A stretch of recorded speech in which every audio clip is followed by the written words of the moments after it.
introduction.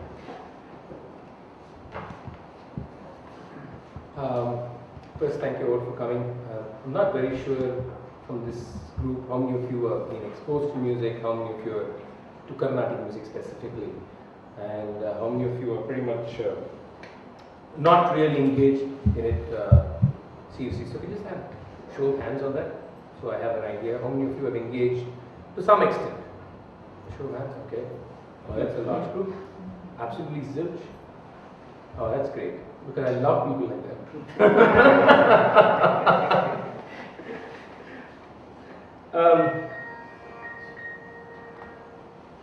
I think the primary problem that we have some, when we talk about arts, we talk about music, there are some primary problems that we face in terms of having any discussion, any discourse, any conversation on the arts, because there are certain perceptions of the arts that straight away limit our engagement with it. And I'd like to start this whole session from a very generic idea and then go to the specific of Carnatic music, because I think before we actually look at Carnatic music, we have to look at how we perceive music and how we're going to approach it. Only then we'll be able to, I feel, have a fruitful discussion about it. Firstly, this is not going to be a session of just me giving some kind of gyan and all of you listening to it. I think it rather be an exchange of ideas. I'll just put forth thoughts, and that please do participate, because I think that's the only way we can enrich the whole discourse. Whether you're a musician or whether you are a connoisseur or can everybody please turn off their cell phones? Whether you're a musician, serious or otherwise, or somebody who's learned music for a while, or a listener who goes to a concert, kacheri once in a while, or somebody who's listened to music for 60 years. That's the most privileged position as far as we in Carnatic music. I've listened to music for 60 years. It's like almost a huge board that we do not cross, right? I generally perceive two positions on music, arts. One position, the most popular position, is it's a music, it's an art, so it's subjective. What you like, I don't like. What I like, don't like. So, in a way, the conversation ends right there. It's not possible to have a conversation the moment you take that position, because it's about whether you like sambar sadam or rasam sadam. It's very similar. Actually, there's no difference. Whether you like pasta or whether you like Chinese food. I like this raga, you like that raga. Now, all these are placed in the same way. There is no difference. You will have people comparing a concert experience to actually having a full meal. Serious people. So then, can we really have a conversation? I mean, is this whole session even required? Technically, no. Everybody just does what they do. So this is one position. Then you have another position. After all, arts are all science.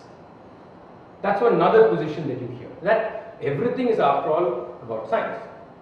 Whether it is music, whether it is about harmony, whether it is about octave, whether it is about position of the swaras, everything is, after all, mathematics, everything is science. So everything is provable, everything is has empirical data. So this is one position. So these are, in my opinion, two very extreme positions of perceiving arts, because they immediately put you in two boxes of your perception. One, and in fact, both positions have a no discussion point. Even the position that it is completely a science is a no discussion point. Because if you're going to give me data and say this is what it is, yeah, this is what it is, fine. Let's go back home. So both these positions, in a way, in my opinion, terminate any discourse, any discussion on what art means, what it intends to mean, and how do we, either as musicians or as listeners, engage with it. Is there something we need to learn in terms of our own engagement with it, in order to be able to engage with it, not in a better fashion, but in a more serious fashion? So, I would like to start by saying, I would like to throw both these positions into the dustbin, at least for the next 3 Saturdays, because these 2 positions are going to get us nowhere. We can just happily say, fine, I agree with you, I disagree with you, and go back home. What I would like to try and do with my limited knowledge, with my limited reading and my limited experience, is to try and see whether beyond all these things, there are some basic ideas, basic concepts, basic foundations on which perceptions, on which your added scientific logic have been placed. Okay? So when I talk about ragas, it's not about I like this raga, you like this raga. It's about the idea of the raga. When I talk about tala, it is about the idea of the tala, which is not a present context idea, which has to be looked at with a historical context and with a practical context on how it is actually being done, which will raise a lot of questions, which will raise a lot of questions on whether history and practice have been dissociated, whether there is a reason for the dissociation, and whether we need to relook at it. So I just want to say that right in the beginning, so at least all of us know on what parameters we're going to have these conversations. Okay? Anybody, anything else here? All fine? Okay, good. Thank goodness for that. So I just start with a very, very simple. I like to start with a question. I love questions. I hate answers. And people know me, like Ramanan sir knows, I ask about a zillion questions. So my first question is, what is music? I just want to start with a very, very basic question.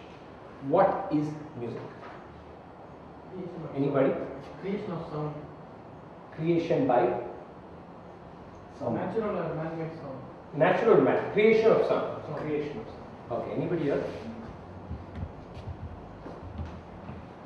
Sound and Just some the melody. creation alone. Creation means a sound can have any kind of creation, even the loud. It is something which is pleasing our ears and soul. Sensory experience. So he said creation of sound, and she has said it has to be something that is pleasing. There are 3 words that interest me: creation, sound, and pleasing. And the 4th word was sensory. Melody. Melody. I think it's also perception because like the other 2 views that we had, one can be pleasing to the sound, like you went going back to what you said, what is pleasing for somebody else cannot be pleasing for somebody else. So it's a more the perception. If I like something, I tend to appreciate it a little bit more. Okay. So maybe it's probably started off somewhere like that. Okay. Anybody else? Anything else? I think we can probably define in terms of the boxes you just mentioned about. So if you probably take the box of where you said, that's subjective, any sound without irrespective of origin or form, which a particular listener perceives to be having aesthetic value. Okay. You have now 6th word, which is also interesting. Aesthetic. Aesthetic. Okay. Because I kind of knew that these words would come out. That's why I threw the question out. So aesthetic. Thanks. Yeah. What Yeah. is music? What can be? Expression. What is music? One can be noise to other. So Yeah. it's sort of Yeah. Very interesting. That's precisely what you were saying, right? What is the second box so you can throw it in? I mean, I don't know. I think that music also has a certain, as you said, science has studied music. Okay. And has found certain styles or certain patterns of music Okay. are known to be particularly pleasing to or having aesthetic Beautiful. value to Beautiful. listeners. True. Anything else? Anything else? Yeah. Every sound pattern is pleasing to me, music to me. That is my. Actually, my question is, what is music, not what is music to you?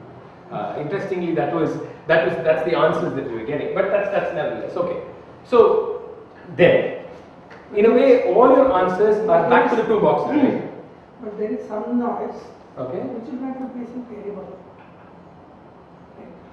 So it is not easy. Any sound that fits into a pattern, which is the second Yeah. box. Okay. The plan.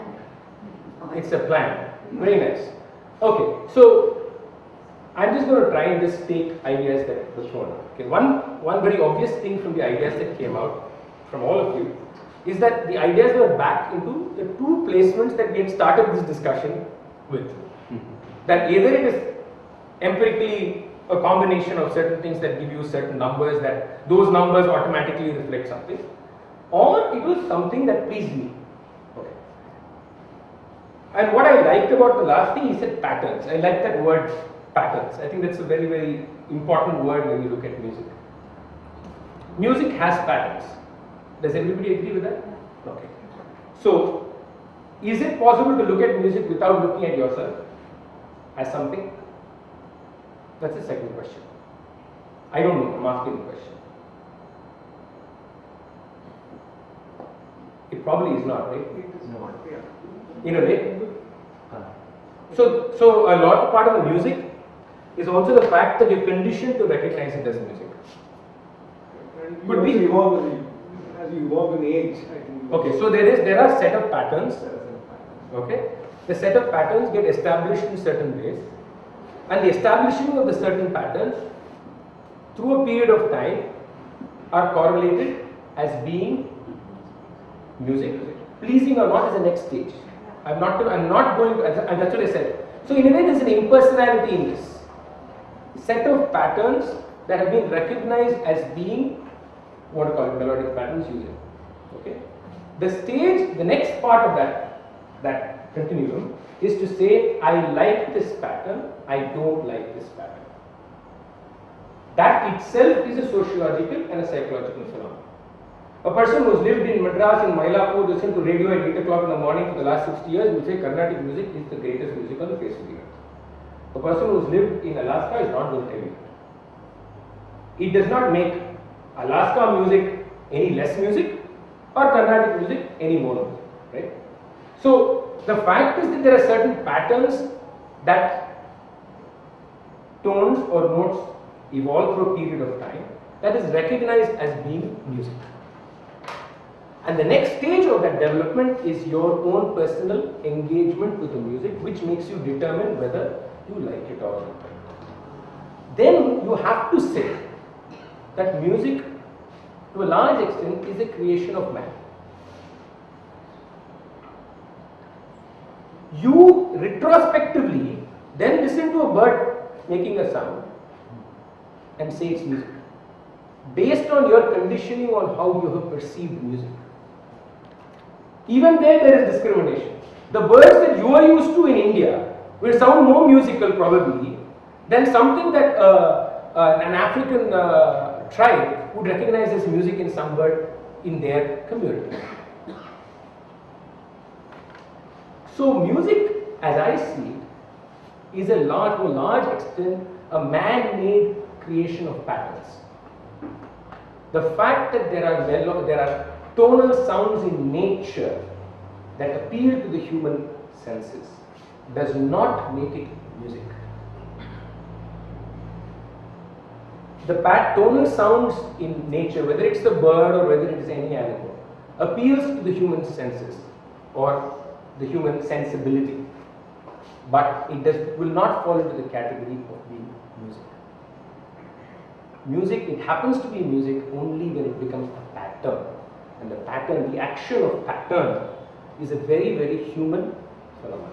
So would you say that music is only created by human beings? Yes. Consciously. Yes, music is a very conscious act. Music is a conscious act, definitely a conscious act. Now we'll come to different kinds of music and we'll have to debate that in a different context. I know that's also going to come up, yeah. But you have something else to say? You go ahead. No, I was just going to elaborate on that. Yeah, go ahead. Well, the point I was trying to make was that so when somebody like John Cage sort of creates this music about the songs of whales and so on, and you regard that music, whereas whale singing is not music. Exactly, very true. What you said is true. Because the human perception of what the whales, see, the whales are communicating with each other, right? That's what we perceive it as them doing right now. 50 years later, some scientists may disprove this. I'm not even getting into that. But the fact is, there's a function of sounds in nature, okay? For various reasons. Whether it's the monsoon coming or whether it's a whale calling a mate. Now, the human mind, the human being, is able to take that idea, take that sound, take that tone, and create patterns with it. Okay? It's as much as being inspired by a tree to do a painting. If an artist looks at a tree, he makes an abstraction which you may think doesn't look anything like the tree. But there is something about the tree, the essence that the artist has seen or conceptualized, that is there in that painting. Now, Did the tree tell you that? No, the tree did not tell you that. But the tree did tell you that too. Tree didn't come and tell you this is me, but there was something that the human mind could abstract out of that tree and create. And you and I call it art. We call it art. We call it music. Based on our recognition of certain patterns, certain formulations, associating with us in a sensory way, definitely. Okay. Now we will lead into some discussions on music and types of music where there will be other factors that will come. Okay, now I'm going to go to another word that was used, which I really like, is the word aesthetic. And I would like to just go to that word because that was another word that we used. Another word that was used is expression, which is also a very intriguing word by itself. But I want to go to the word aesthetic because music is supposed to be aesthetic. Right? And this to me is a very important aspect, especially when you're going to talk about Carnatic classical music. Because the function of aesthetics will be the basis to a large extent of all our discussions in music.